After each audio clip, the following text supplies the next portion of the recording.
Kitab Ester. Ini adalah salah satu kitab yang sangat menarik dan tidak biasa dalam Alkitab. Kisahnya terjadi sekitar lebih dari 100 tahun setelah pengasingan bangsa Israel dari tanah perjanjian ke Babel. Dan meskipun beberapa orang Yahudi telah kembali ke Yerusalem, ingat Ezra dan Nehemia, namun banyak juga yang tidak. Jadi kitab Ester berkisah tentang komunitas orang Yahudi di kota Susan, ibu kota dari kerajaan Persia kuno. Tokoh utama dalam kitab ini adalah dua orang Yahudi, Mordekai dan keponakannya bernama Ester.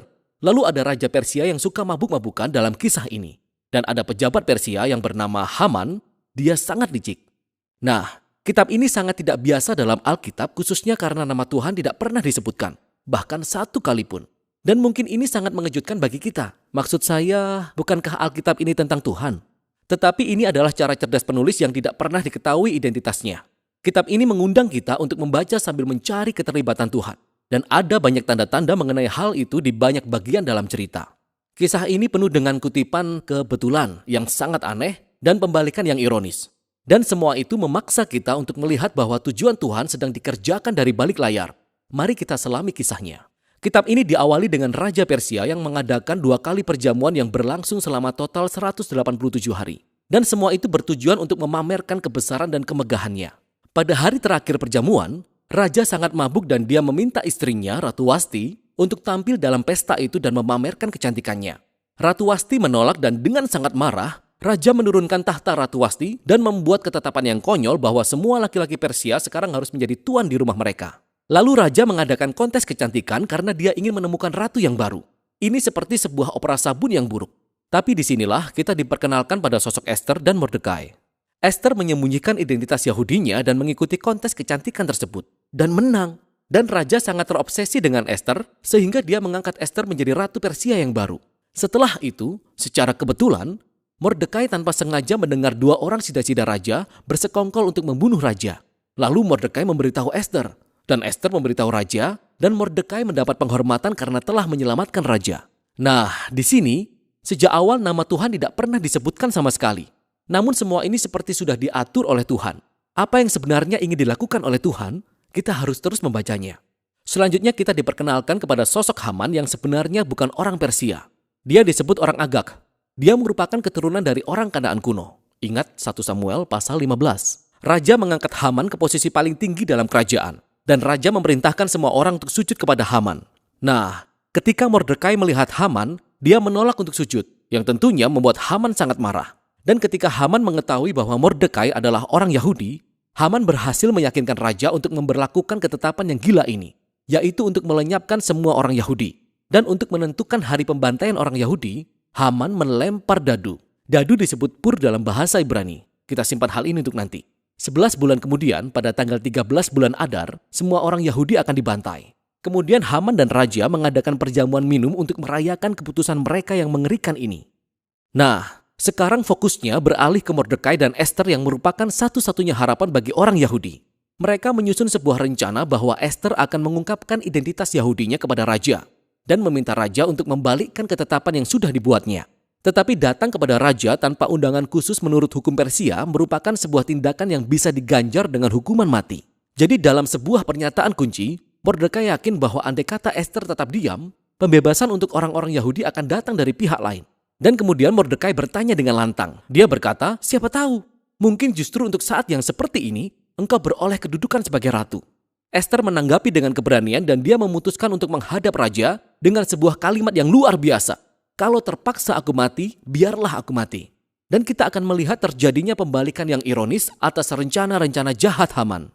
Jadi Ester menjamu Raja dan Haman dalam perjamuan pertama. Dan Ester mengatakan bahwa dia ingin membuat permohonan khusus kepada mereka berdua dalam perjamuan eksklusif di hari berikutnya. Haman meninggalkan perjamuan pertama dalam keadaan mabuk dan dia bertemu Mordekai di jalan. Dia menjadi penuh dengan amarah. Dan Haman menyuruh mendirikan tiang gantungan supaya Mordekai bisa digantung di situ keesokan paginya. Tidak ada yang lebih buruk bagi orang Yahudi dan bagi Mordekai. Namun, seketika kisahnya berubah. Tiba-tiba malam itu Raja tidak bisa tidur dan dia meminta dibacakan kitab catatan sejarah sebelum tidur. Dan kebetulan Raja mendengar tentang bagaimana Mordekai telah menyelamatkan hidupnya.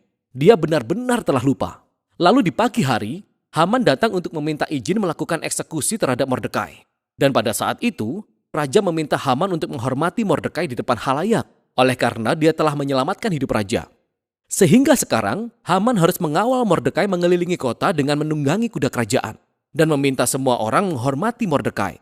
Momen inilah yang menjadi pusat dari keseluruhan kitab ini. Ini adalah momen kejatuhan Haman dan diangkatnya Mordekai ke tampuk kekuasaan. Lihatlah bagaimana semuanya terjadi. Hari berikutnya adalah perjamuan kedua Ester. Jadi raja dan Haman menghadirinya. Dan pertama-tama Ester memberitahukan kepada raja bahwa dia adalah orang Yahudi. Dan kedua, bahwa Haman telah memberlakukan ketentuan untuk membunuhnya dan membunuh Mordekai yang telah menyelamatkan nyawa raja dan untuk membunuh semua orang Yahudi. Saat itu raja sedang mabuk. Jadi ketika dia mendengar kabar itu, dia menjadi marah dalam kemabukannya. Dan dia menitahkan supaya Haman digantung pada tiang yang sudah dia buat untuk Mordekai. Ini adalah cara kematian yang ironis dan tragis bagi Haman. Namun eksekusi mati terhadap Haman tidak menyelesaikan masalah tentang ketetapan untuk membunuh semua orang Yahudi. Sekarang fokusnya beralih kepada Ester dan Mordekai yang menyusun rencana untuk membalikkan ketetapan itu. Mereka mendapati bahwa raja tidak bisa mencabut ketetapan yang sudah dibuatnya. Sebagai gantinya, raja meminta Mordekai untuk membuat ketetapan yang berlawanan.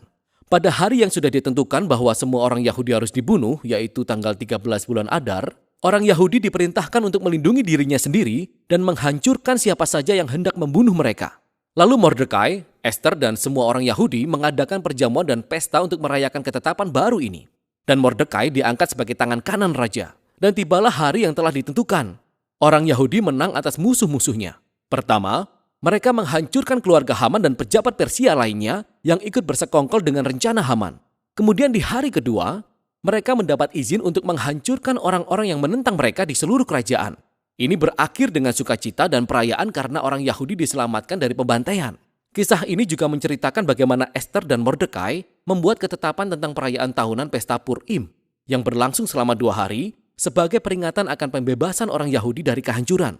Dan nama perayaan ini berasal dari dadu Haman. Ingat, Purim. Kitab ini diakhiri dengan sebuah epilog singkat tentang diangkatnya Mordekai menjadi orang nomor 2 dalam kerajaan. Sekarang kita bisa melihat kemegahan dan kebesaran kekuasaannya ketika orang-orang Yahudi semakin berkembang dalam pengasingan. Mari kita lihat kilas balik kisahnya. Perhatikan bagaimana keseluruhan kisah ini dirancang. Kisahnya penuh dengan momen pembalikan yang ironis, tapi sekarang kita bisa melihat keseluruhan kisahnya dirancang sebagai pembalikan ironis sampai ke hal-hal yang rinci.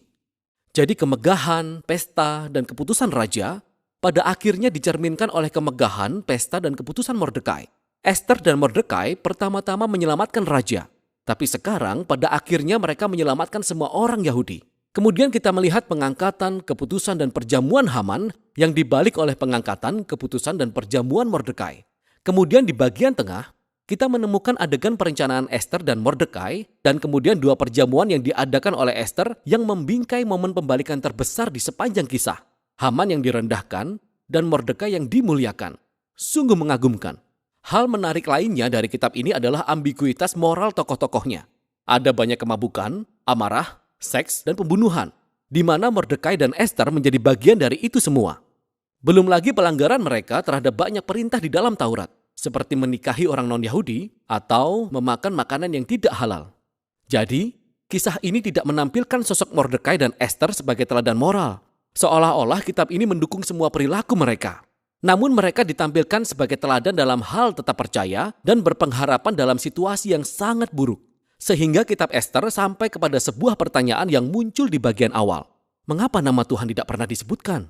Sepertinya pesan dari kitab ini adalah, saat Tuhan terasa tidak hadir ketika umatnya berada di pengasingan, atau ketika mereka tidak setia kepada Taurat. Apakah ini berarti bahwa urusan Tuhan dengan bangsa Israel telah usai? Apakah Tuhan telah meninggalkan janji-janjinya? Dan kitab Ester mengatakan, tidak. Kitab ini mengundang kita untuk melihat bahwa Tuhan bisa dan sedang bekerja dalam kekacauan dan ambiguitas moral dalam sejarah manusia.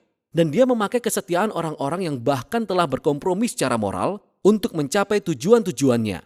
Jadi, kitab Ester mengajak kita untuk percaya kepada pemeliharaan Tuhan bahkan ketika kita tidak dapat melihatnya sedang bekerja. Dan tetap berharap bahwa sekalipun situasinya sangat buruk, Tuhan berkomitmen untuk menebus dunianya.